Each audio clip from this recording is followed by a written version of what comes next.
சரி இந்த கொஸ்டின் எப்படி சால்வ் பண்றது? ஆக்சுவலி இன்டெக்ரல் ஃபார்முலா வரும். நான் சைடுல குடுக்குறேன். நீங்க அப்படியே பார்த்து பிராக்டிஸ் பண்ணிக்கோ. இதுக்குள்ள இன்டெக்ரல் ஃபார்முலா வேணும் டக்குன்னு. சரிங்களா? ஓகேங்க sir.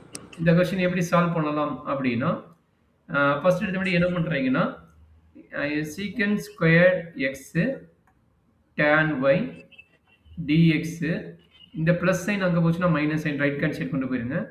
Minus secant squared y tan x into dy. சரி இது வரைக்கும் ஏதாச்சும் டவுட் இருக்குதாப்பா? இல்லைங்க சார். இந்த டேர்ம் நான் இந்த பக்கம் ரைட் சைடு கொண்டு வந்துட்டேன். இந்த பிளஸ்ங்கிற டேர்ம் இந்த பக்கம் வந்தா ரைட் சைடு வந்துனா மைனஸ் சைன் ஆயிரும். அதனால நான் வந்து கொண்டு வந்துட்டேன். சரியாப்பா? ஓகேங்க சார். சரி இப்போ எதுல எக்ஸ்ங்கிற டேர்ம் எதுல ஒய்ங்கிற டேர்ம் கண்டுபிடிங்க. இங்க பாருங்க இங்க எக்ஸ் இருக்குது. இங்க பாத்துங்க ஒய் இருக்குது. இங்க பார்த்தா எக்ஸ் இருக்குது. அப்ப இந்த ஒய்ங்கிற டேர்ம நாம இந்த பக்கம் கொண்டு வந்துருவோம். அதே மாதிரி இங்க பாருங்க இங்க ஒய் இருக்குது, இங்க எக்ஸ் இருக்குது, இங்க ஒய் இருக்குது. அப்ப இந்த tan xங்கிற டேர்ம் இந்த பக்கம் கொண்டு வந்துரும். சரிங்களா? அப்ப tan y இங்க வந்துரும், ஓகேங்க tan சார். x இங்க வந்துரும். அப்படின்னா என்ன வரும் சொல்லுங்க பார்க்கலாம்? Secant square x tan x multiply term இங்க வந்துருந்தா டிவைட் ஆயிரும். tan x into 3x equal to minus secant squared y by tan y into dy. இது என்னது டவுட் இருக்குதா? இல்லைங்க சார். இல்லைன்ட்டீங்க. Very good. ஸோ இதுக்கப்புறம் என்ன பண்ணணும்? இன்டெக்ரல் பண்ணணும். இதுக்கப்புறம் என்ன பண்ணணும்? இன்டெக்ரல் ஃபார்முலா தெரிய வேணும். நான் எதுவும் கொடுக்கல. ஆல்ரெடி +1 +2 படிச்சிருக்க வேணும். நீங்க என்ன பண்ணி தெரியல. எனிவே இருக்கிறத வச்சு நீங்க சால்வ் பண்ணுங்க. கொஞ்சம் ஈஸியா இருக்கும். சரிங்களா? ஓகே. இது எப்படி போடலாம்? இன்டெக்ரல் பண்ணிடலாமா? அப்ப இன்டெக்ரல் பண்ண என்ன ஆகும்? Integral secant squared x divided by tan x into dx. சரியாப்பா?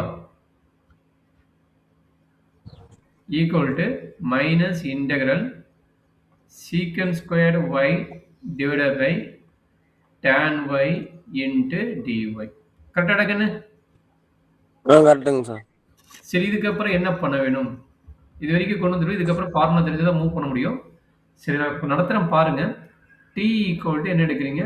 tan x எடுங்க. டெரிவேட்டிவ் ஆஃப் tan x என்ன தெரியுமா? dt by dx equal to tan x ஓட டெரிவேட்டிவ். சரிங்களா? tan x ஓட டெரிவேட்டிவ் என்ன தெரியுமா? secant squared x. tan x ஓட derivative என்ன? secant squared x. அப்ப dt equal to என்ன எழுதலாம்? secant squared x into dx எழுதலாம். secant squared x into dx எழுதலாம். சரிங்களா?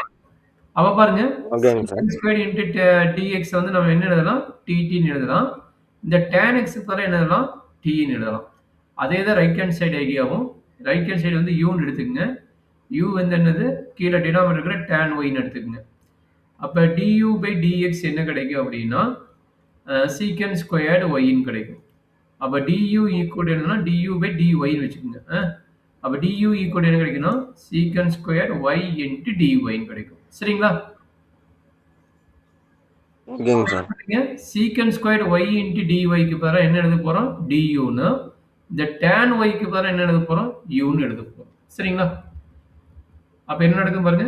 Integral secant squared x into dx க்கு பதிலா என்ன எழுதுறோம்? dt divided by tan x க்கு பதிலா என்ன எழுதுறோம்னா t ன்னு எழுதுறோம். tan x க்கு பதிலா t ன்னு எழுதுறோம். Same idea for right hand side minus integral secant squared y க்கு பதிலா du கரெக்டாப்பா? du divided by tan u. tan y க்கு பதிலா என்ன எழுத போறோம்? u ன்னு எழுத போறோம். சரிங்களாம்மா? சரி இப்போ இதை நம்ம இன்டெக்ரல் பண்ணும்போதுனா நம்மளுக்கு இன்டெக்ரல் ஃபார்முலா ஆல்ரெடி நமக்கு தெரிஞ்சிருக்கணும்.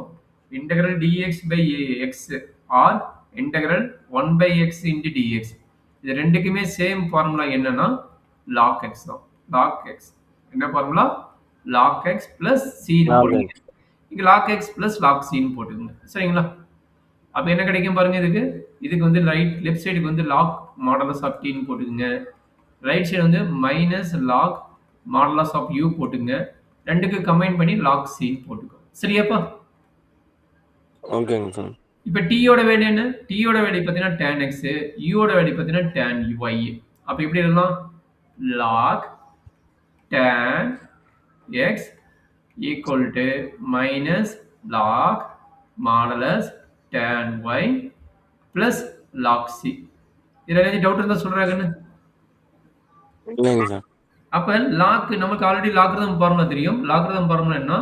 Lock a by b equal to log a minus log bன்னு தெரியும். அப்போ மைனஸ் வரது என்னவும் டினாமினேட்டர் ஆயிரும். அப்ப என்ன கிடைக்கும்னா log of modulus of tan x equal to log of modulus of c by tan y no. c by tan y no. ரெண்டு பக்கம் லாக் இருக்கனால கேன்சல் ஆயிரும். அப்ப tan x equal to c by tan y, which implies that c equal to tan x into tan y. இதுதான் இந்த final result. இதுல ஏதாச்சும் doubt இருந்தா கேட்டுக்கிடக்குன்னு ரொம்ப இம்பார்ட்டன்ட் கான்செப்ட். இந்த மெத்தடுக்கு பேர் பார்த்தீங்கன்னா நம்மளுக்கு ஃபர்ஸ்ட் யூனிட்ல வந்து 3 மெத்தட் இருக்குது. Variable separable method, homogeneous method and integral by factor method. So 3 method இருக்குது. இந்த 3 மெத்தடில் ஃபர்ஸ்ட் மெத்தடுக்கு உண்டான ப்ராப்ளம் இதுதான். இதில் ஏதாச்சும் டவுட் இருந்தால் கேட்டுக்கங்க, நான் எக்ஸ்பிளைன் பண்ணுறேன். It's very important problem also.